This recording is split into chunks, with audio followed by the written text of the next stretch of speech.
nice to see all these faces. Thank you. Fair enough. Okay, let me go ahead and introduce our amazing speaker today.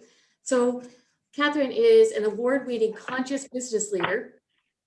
Kathryn Sheridan works with companies and leaders on credibility and sustainability and leadership. She believes that the credibility builds trust, and that to be credible, we need to be operating in a place of integrity.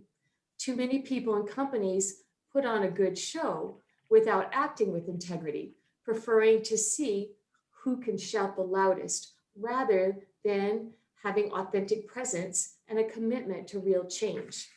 Kathryn will talk about how we show up in the world, the impact of our individual actions, and the superpower that is being aligned with our values.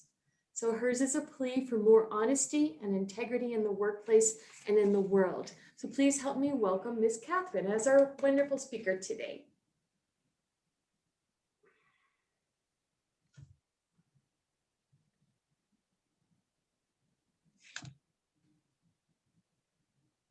All right, I'm off mute. Good morning, everyone. I know it's early for those of you in Colorado, and thank you to the Europeans who've also joined us. We have about 30 minutes today for a short presentation on the topic of integrity. It is something that I could talk about all day, so I'll try to keep it to the 30 minutes, but any questions that you have, you're going to be able to bring later and share also with each other in the breakouts and in the networking. So let's get started.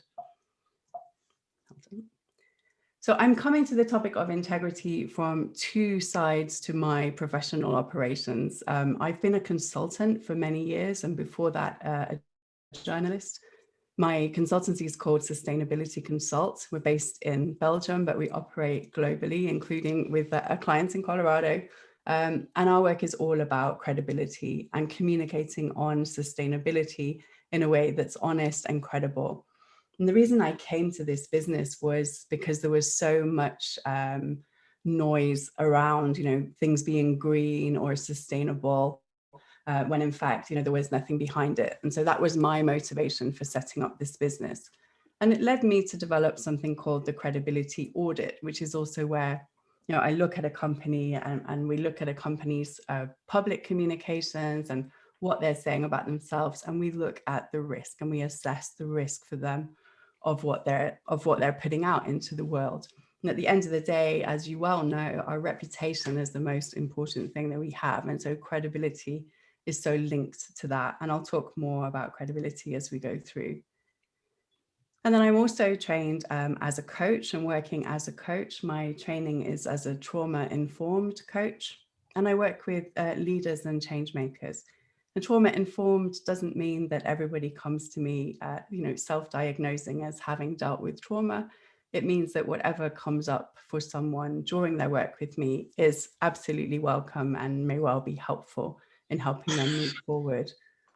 And I've just brought it all together under the umbrella of coaching for change makers. And so the KathrynSheridan.com website has all of the information on coaching, and I'm going to come back to that later because I have an offer for you at the end. So when you think about my credibility or my integrity, one of the things that I could show you is my TEDx talk. That's several years ago now. I'm just waiting for another 25 people to watch it, and then we can say 20,000 views. But this is the kind of thing that in a professional setting, we would like to say that we had done a talk at TEDx. It looks very professional, it's quite shiny. And a lot of people do comment on it and do contact me through LinkedIn because they've seen the talk. So that gives me some credibility. And then I took a year out of my own business in 2017, not long after that talk at TEDx, because I'd been traveling a lot and I was basically exhausted and needed some time to reset both my body clock and my sense of direction. And when I came back, I was given this lovely award as a top conscious business leader for my personal journey. And again, I can show the award and I can write about the award, and it looks very credible, but doesn't say very much about me as a person. And what I see in many, many networking situations is that we show our business self And we want to show this very perfect, very shiny, quite plastic side of ourselves, but we're not really showing the real self. And for me, that's a real struggle when I meet people and it's all on a very superficial level about, how great their business is and how successful they are. And I just want to know who you are as a person. How are you showing up? And I feel, and there's nothing, overly touchy-feely about me any more than the next person, but I feel when that is off, when it's not in alignment. And so I like to keep it real as well. I'm not just the shiny business person that's done a few, notable things. I'm also, a very normal person that does nature conservation and likes to grow greens and go for walks and spend time in the woods. And I think it's important to balance these two also when we're going out as networking, as business people, that we can show that there's a real side to us too.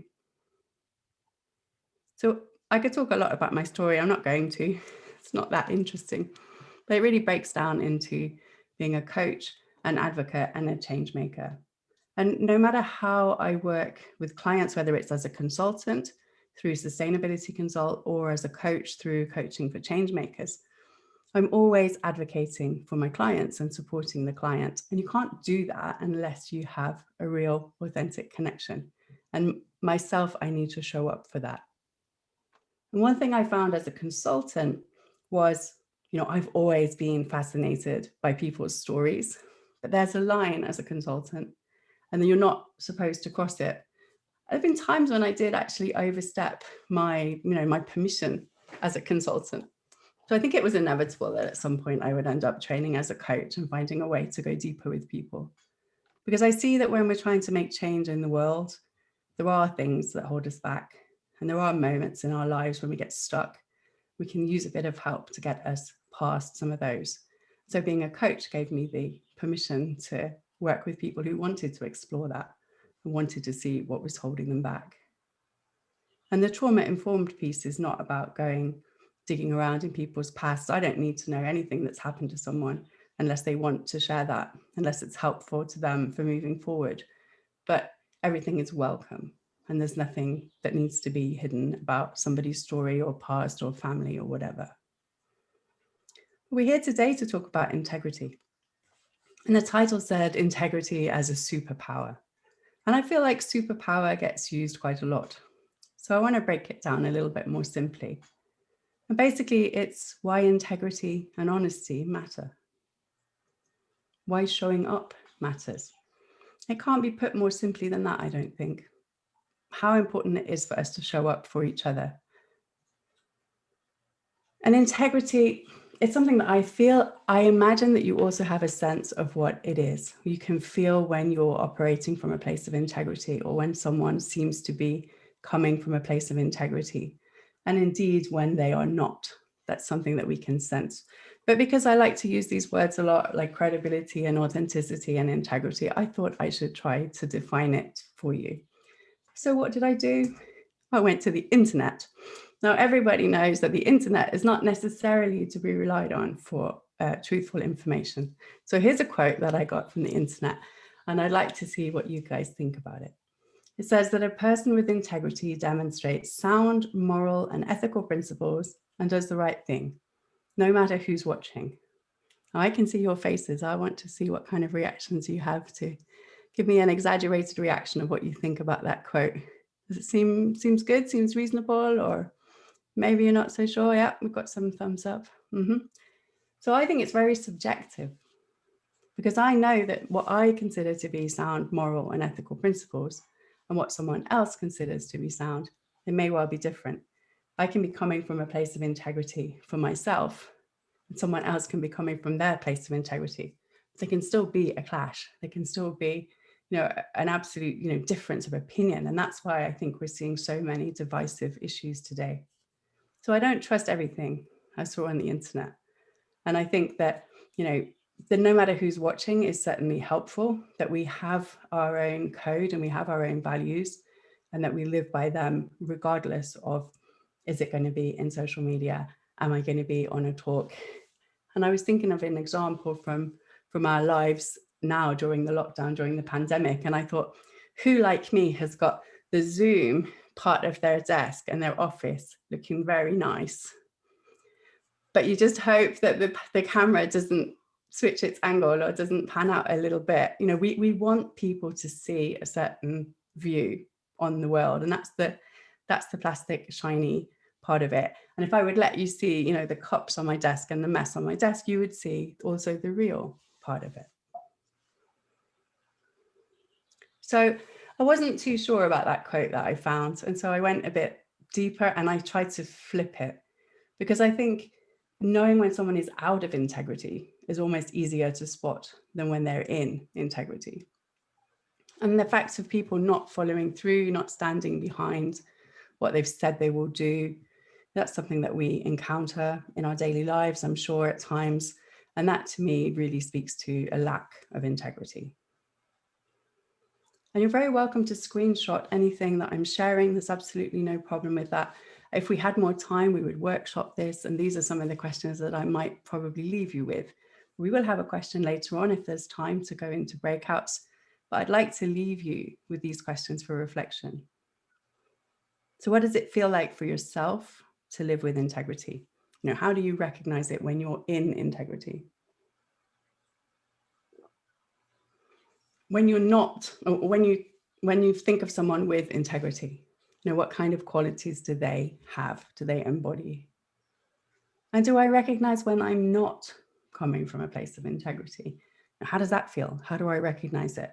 Do I recognize it right away? Or do I realize when something has blown up in my face that maybe I wasn't coming from a place of integrity? So these are just, you know, invitations for you to reflect on. And then the last one's quite a tricky one. Can I speak out with kindness when someone else is not coming from a place of integrity? And we're seeing so much, you know, calling out of people at the moment and cancel culture. And it's become really difficult to say when you believe that someone is not operating in line with their own values. So I leave those with you and say, feel free to take any screenshots that you would find helpful. So this question has been a big one for me in my life. Are you sure? I was trained first as a journalist, and then in my work on credibility and consulting, I asked a lot of questions, and my dog has just started snoring. Hey, wake up. You probably can't hear it, but he started whimpering behind me. Are you sure? You know, this training to like look externally and to question everything. It stood me in really good stead as a journalist, but I realized in the last few years that I was really focused outward, and I was focused on trying to solve the problems out there in the world. And I maybe wasn't taking the time that I needed to do the internal reflection and to see what was right and real for me. And that year that I took out of work in 2017 was also a really pivotal time for me in reflecting on, you know, who am I without my business? And I went back into the business later, but you know, what's my mission apart from what's the business's mission, and who am I outside of the business? And so this question of are you sure is something that I find really helpful, and I've found it helpful with coaching clients as well. You know, there's so many things that we take as the reality. At the end of the day, my reality is just my perception, and you can have the similar situation and your reality will be different. You know, and we say to someone, "Oh, I know what you're going through." We actually don't, because their reality is theirs, and we can't really understand that. And so this question, are you sure? It comes up for me a lot, and it's one that I love to leave people with because I certainly find it really helpful for reflection. Talked a bit about credibility already. To me, there's a really strong link with credibility and integrity. So credibility is about our reputation. You know, can we be trusted? Is what we say true and honest? And is the self that we show to the world, is it the real whole self, or is it the shiny plastic business networking self? And integrity to me is more about our values being aligned. You know, are we living in line with our values? And credibility builds trust. And I think that's how Anthony found me in the first place on LinkedIn. That was my tagline on LinkedIn, building credibility and trust. I think that spoke to him for your audience, that this might be a talk that you would want to hear. I hope that's the case. So a few things trying to break down credibility, and anyone running their own business or working inside of a business, you know, it's important to be seen as credible and to be actually credible, and not just that people perceive you as credible. So I tried to break it down. I think that integrity really is the number one. Integrity, having clear values, living in line with those values, and really, showing up from that place. That is, to me, super important. And then the authenticity and being real and not having too much of that shiny business self, but showing up as a real person. People connect with other people. So when we do show up as a real person, we are able to build deeper and more trusting connections and relationships with people. That includes for business. So really showing up and thinking about what that means for each of us, because it will be different. Some people are showing up in different ways. We're more extroverted, we're more introverted, but it doesn't matter. Whatever is naturally, authentically showing up for us. And then self-compassion is probably the hardest one of them all. I've worked with and I've seen very many activists, people working in sustainability, change makers, trying to make change out there in the world, but not really taking care of themselves and not really being activists in a way that is sustainable for them. And having some self-compassion that says, I don't have all the answers. I don't have all the answers about credibility and integrity. I'm just happy to share my story with you in case it resonates. But having some self-compassion, not just compassion for others, but compassion for ourselves, to say that we're on this journey, we don't have all the answers. Some of this is hard. Doing the work and figuring out our stuff can be really hard. It can be really painful. And so having some self-compassion and just trying to understand that what we're going through is a process, and then having that same compassion towards others. And then presence, we're all stuck in Zoom rooms now. I've worked on Zoom for many years. And just having that ability to show up and be present with people, even though, I'm talking into a webcam and I'm not in the room with you. I believe that good presence is really building our credibility because it builds trust with the people that we're talking to. So it all sounds really good, right? What's the problem? Why do we even need to talk about this? Of course, we're all coming from a place of integrity at all times. Well, and of course, I'm not judging anybody saying that they are or they're not coming from a place of integrity. But these are the challenges that I see. I spent 20 years in environmental sustainability, and I just wanted to do good work and make a difference. And I put in, all of my 30s, most of my 20s into trying to make a difference. And when I looked around me, climate change and other environmental emergencies were just getting worse. So I reached a point where I really felt like I wasn't making a difference. And that was extremely difficult for me because I put everything into it, because I wasn't also taking care of myself. I was just taking care of the external factors. And this was a really tough time for me when I actually realized that, I've been doing all this work, I've put all my energy and all my efforts into this, but in fact, it's not really making a difference. And I see other people struggling with a lack of alignment as well. They'll be in a job where they basically have to leave their values at the door. Or they work for a company that externally looks like a good company and has good values, but actually in the day-to-day environment in that company, they're being asked to do things which are not aligned either with their values or with the values that the company says it has. This is a big issue. So what I talked about with my sustainability sort of existential crisis of I've been working on this for years and I'm not making a difference, it's part of compassion fatigue. And it's reaching a point where you just can't take it anymore. You don't feel like you're making a difference. And it happens a lot with medical staff. We're seeing an increase in burnout and struggles with health workers for understandable reasons at the moment. So compassion fatigue really contributes to burnout. It contributes to a loss of agency, so not feeling like we can make a difference. And it can lead to an absolute existential crisis and grief and anxiety. And I went through a lot of that on my year out of work, of just feeling like I needed to find a new way to get back to action and get back to hope. So not being able to see the bigger picture. But my talk is about superpower of integrity. So I want to talk a bit about how to deepen and how to tap into integrity. And I don't want it to sound like integrity is something that we can use or manipulate to get our way with people, to have better business relationships and do better business and make more money. That's not what this is about. This is about showing up authentically in the world. So bearing in mind what I've said about burnout and compassion fatigue and all of these things, these are my recommendations on how we can really access more integrity and show up from a place of integrity more of the time. So really keep showing up. Now, we can't show up every single day. There will be times where we need to retreat. We need to say, this is too hard. I need a break to work on my own stuff. And we come back when we're ready. This happens in nature too with the seasons. You know, that the flowers are not blooming all year round. There comes a time in nature when there is a retreat and a reset and a re-emergence in the spring. So keep showing up as much as we can without it being detrimental to our own mental health and our own health. And when we're showing up, that we're coming from an authentic place and that we are showing up as real people from a place of integrity. And then the personal work. Now, this is a lifelong journey. I think when I started doing the personal journey, I imagined at some point the work would be done. Well, I quickly found that was not the case.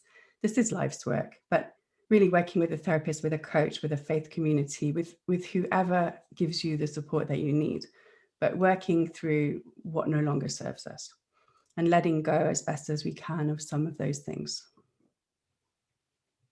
And then getting really clear and having that clarity on what's important. You know, I know for me that I want to do good work and make a difference. It's always been that motivation. And I've always known that I can do that in many, many different ways. And right now I do it as a consultant and as a coach. But equally, I can do it as a volunteer. I could do it as a baker. It doesn't matter what I'm actually doing in terms of the activity, as long as I'm aligned with that value for me of making a difference in the world and doing my best. So getting really, really clear and just keep asking, you know, why and why and why until we can get deeper and deeper and really get down to the core of what's important for us. And then gaining understanding that links back to doing the work, the personal work, and really understanding what we need, you know, what triggers us, what is our need around boundaries, how do we set them, how easy is it for us to hold them, how do we deal with that when we've crossed them, which inevitably we will cross them. And then really working on bringing some peace to our past, as long as it's in service of our future. And I talked about my compassion fatigue and my sense of, you know, not being able to make a difference. And I'm happy to say that I am healed now and back to a place where I believe in action. And I'm sure that you coming together as a community like that, you also have hope and a belief in action in community. And I really believe that individual action matters, whether it's on climate, whether it's on, you know, equality and fighting injustice, whatever it is, our individual actions do make a difference. Because we influence people, there's a ripple effect on partner, family, friends, community, and it ripples out and it ripples out.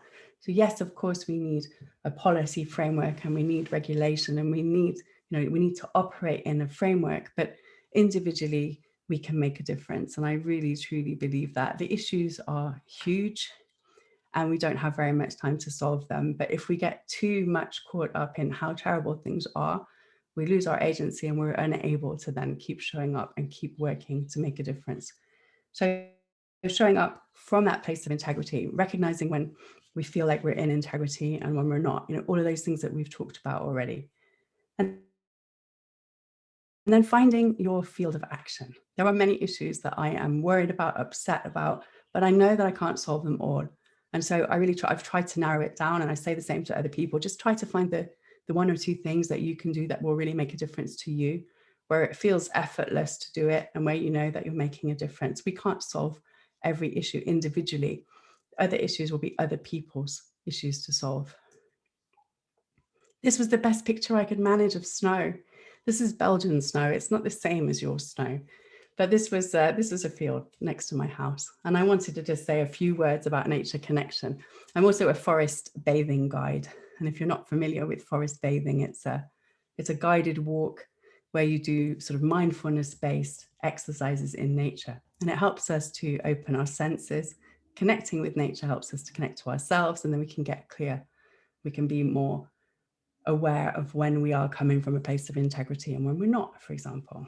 So I know that even when you live near nature, you don't always get out in it. It's not the same just to see it through the window or drive past it.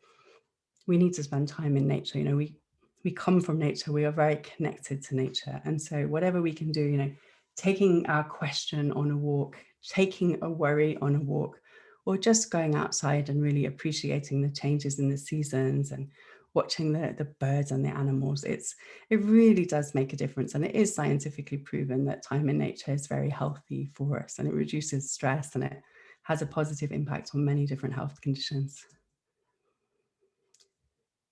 But as we've said, it's not about being perfect. It's not about even trying to be perfect. And this quote, I become more whole, but wholeness does not mean perfection. It means becoming more real by acknowledging the whole of who I am.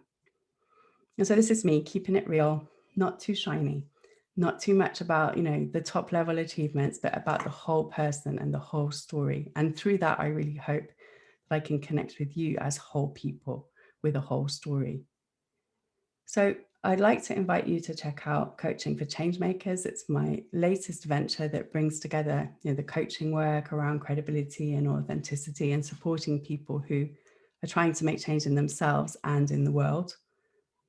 And I have an offer for you. It's a special offer for today only for people that are on this live session.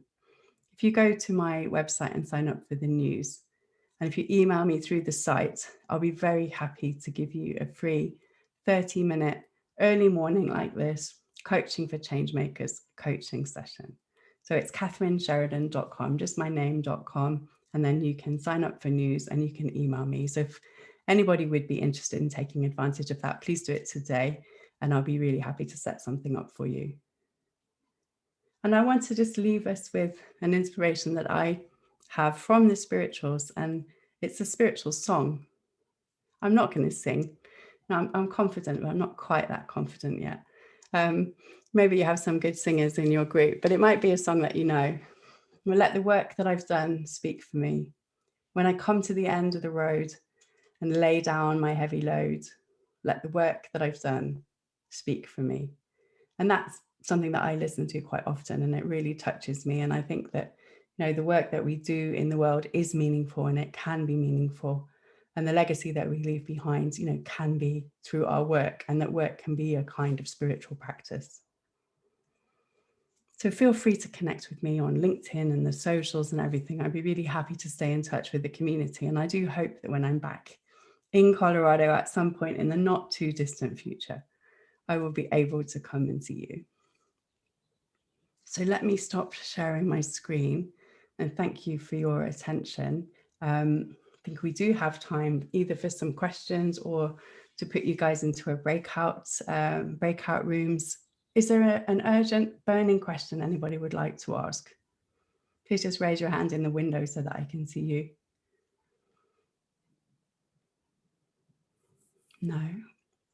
Every question is welcome, and if I can't answer, I will say so. So feel free to put a question if you would like to. And if not, Rochelle, I think we'll be, oh yeah, we do. We have a question, I think. Either that or David is waving goodbye to somebody. Sorry. David, did you have a question? Multiple screens going. No problem. I couldn't get back to turning it back on. Did you have a question for me about integrity? Well, you know, it's interesting because to me, we've lost integrity. It's just basically gone away over the last few years. And so to hear you speak about it, you know, I'm encouraged, because integrity in mind goes along with character. You know, what's your character? Do you follow up and do what you say you're going to do? A lot of people talk a good game, but if you watch them, they're not following what they're talking about. They're not living it. And the other thing from listening to you that I think people need to be aware of is deep within us, try to put this succinctly. Your inner presence is saying, hey, there's got to be more to life than what I've been living and how I've been living this, because I did the corporate ladder thing and climbed up, and the higher up I went, the more ludicrous it got. and as you said, do you swallow yourself in order to survive in that environment?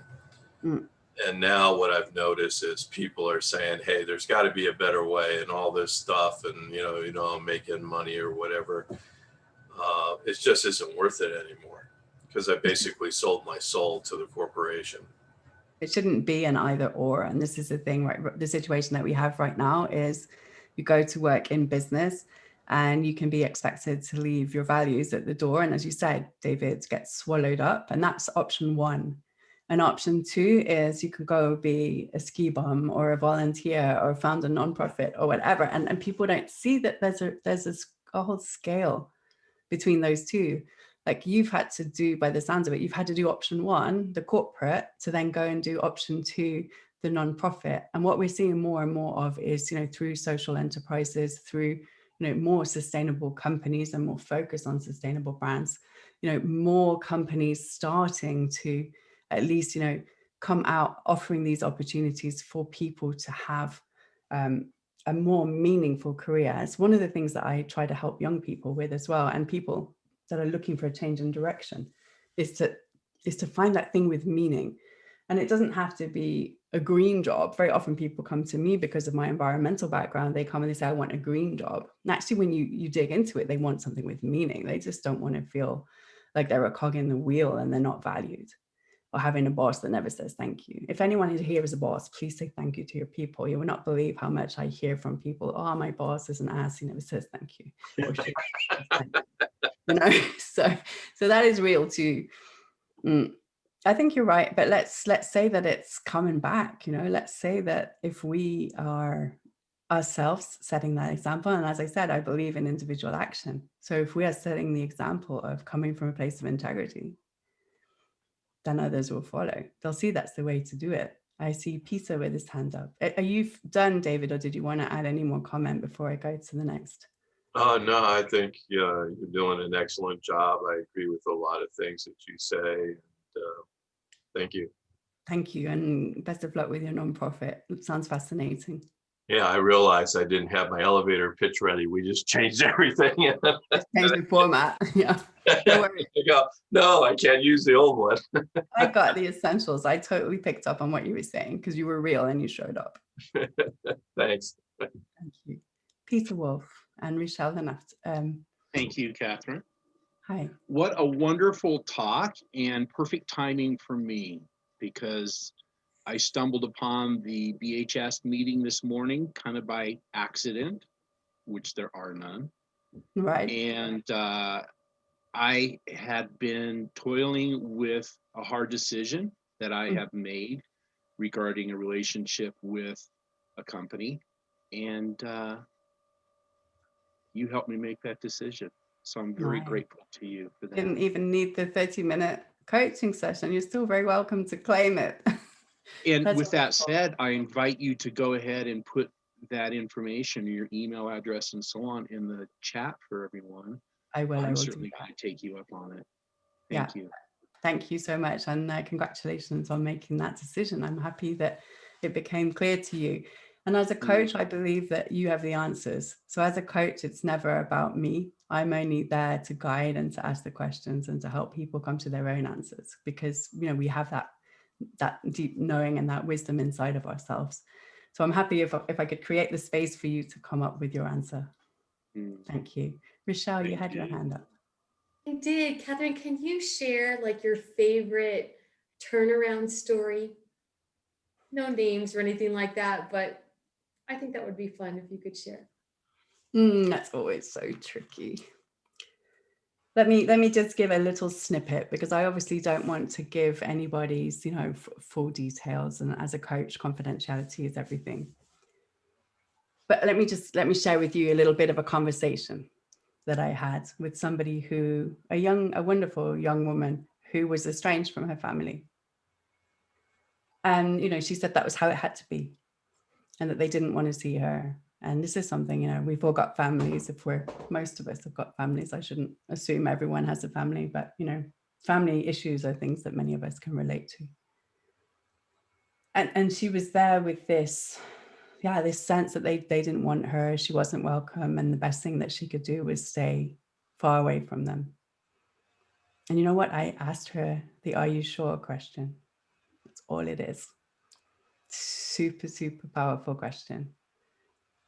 And I said, "Are you sure that they don't want to have anything to do with lovely little," and I used her name, "with lovely you, and that they really don't want to see you, and they don't want to hear from you at Christmas." And it was, I think it was partly in the way that I just brought the tone down so that she could also connect to the sense of loss of not being in touch with the family. And for some people, and I'm a trauma-informed coach, so for some people, it really is better for them and safer for them that they don't have that contact. But I felt that there was something there, and she really questioned it after that. And so it just can be sometimes this small little intervention, small little question that makes people reflect on how things are. Peter's example, right? Just listening to someone talk about integrity and credibility for half an hour, and he came up with his own thing. We know what's right for us. So I never want to be like, oh, I'm the magical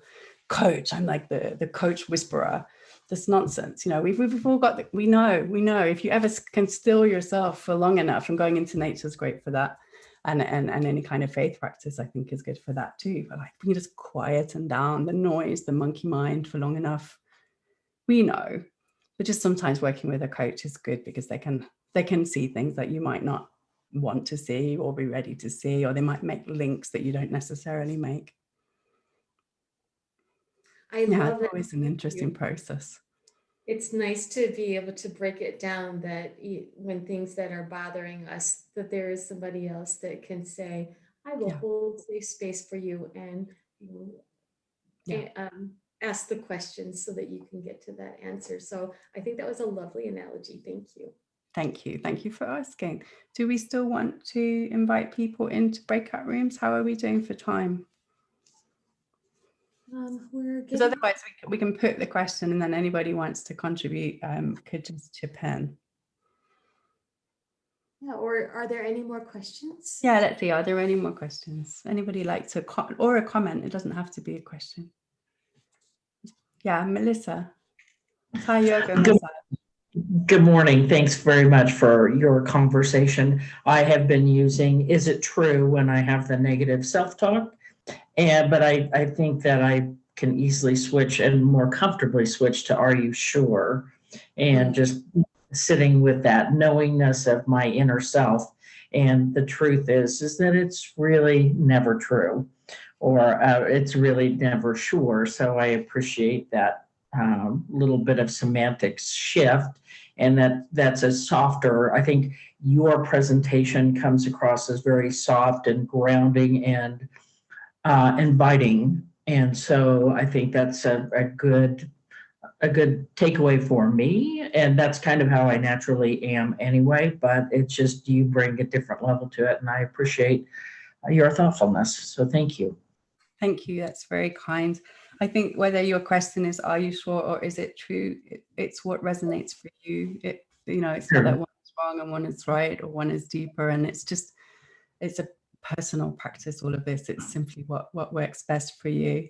And I mean, I would not want to get too complicated now given the time, but it can be true and it can be not true at the same time. You know, there's that duality of the situation.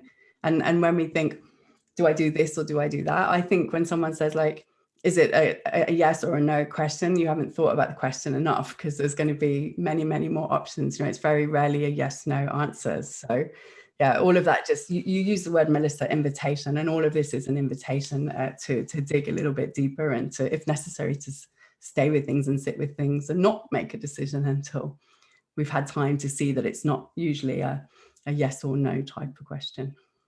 Right. I think we're coming towards the end of our time. I think we've probably got time for one more. I'm taking over the moderation now. Sorry, Rochelle. We've probably got room for one more question or comment if anybody would like to share. If there's something that's speaks to you from what I've shared, or maybe seems not right? David with the many screens. You know, the one thing I would like to emphasize what you're saying is learn to listen to your heart. Your heart knows only the truth and can never be deceived, but we can cover it up with all types of darkness, whatever you want to call it, and choose not to listen to it. But your heart knows. You know, you know when, you know, going in the corporate world, hey, my heart isn't in this anymore, and I need, you know, I'm not listening right because I have a family, mortgage payment, and all this other stuff I have to do. And you do pay a price for not listening.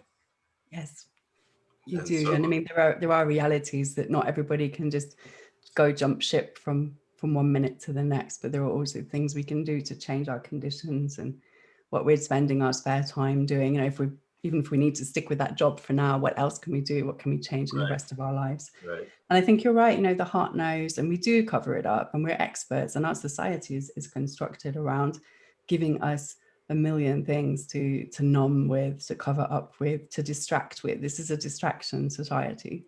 And we're very rarely really spending that time on contemplation or reflection, spending time outside in nature, unless we're going for a hike or walking the dog or, you know, doing something. That we need to cultivate the not doing as much as we do the doing. Thanks. I'm going to drop it into the chat in case people didn't get that. Perfect. I'm going to just drop the website into the chat. And if you would like to take advantage of the free session, you just sign up for news and send me an email through the website, and it's today. And everyone's welcome. So that'll be in the chat for you now. Thank you, Kathryn, so much. This was so amazing. Oh, well, thank you for having me. It was really fun to be here, and I didn't know what to expect from your community, and it's been very welcoming. So thank you so much for having me. And I do hope that I'll come and see you in person when we're back up and running. Oh my gracious, we would absolutely love that. And thank you to the community that you brought that made us even more whole. So thank you. So now I'd like to invite Christopher to come back on, and any presidential announcements or president announcements and who we're going to have next time.